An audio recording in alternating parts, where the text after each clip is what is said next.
Now, this is something I agree with, even though I do agree with the fact that the Democrats are trying to do this, but they're not trying really hard enough on it. But the Democrats are proposing a $15 an hour minimum wage to be phased in over 5 years. That should happen now, not 5 years from now. House and Senate Democrats on Tuesday unveiled a bill to increase the federal minimum wage to 15 an hour, highlighting their intention to include the measure in the next round of COVID-19 relief. Now, the Raise the Wage Act of 2021 follows through on one of President Joe Biden's priorities for the aid package, and it mirrors a bill that passed in the House in 2019.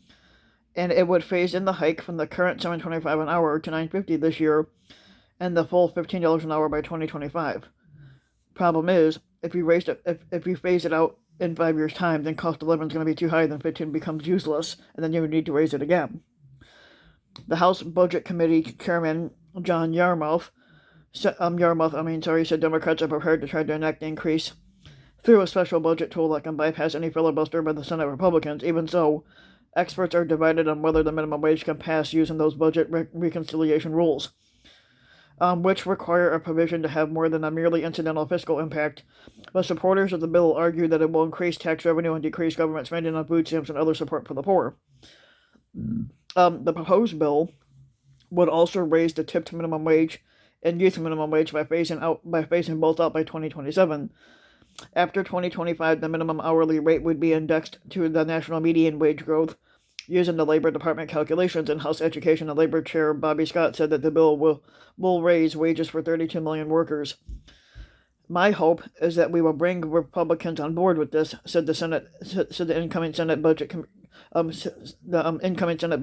Committee Chairman Bernie Sanders. If we cannot get enough Republicans to vote for this legislation under regular order, we must not take no for an answer. And Sanders told reporters Tuesday he will put the measure in a budget reconciliation bill if Republicans oppose it. The introduction of the measure comes as Democrats prepare to move forward on Biden's $1.9 trillion COVID-19 relief bill without Republican support. The Senate Majority Leader Chuck Schumer said on the Senate floor Tuesday that he still wants to strike a bipartisan deal, but action is currently needed, and he would not allow Republicans to delay it.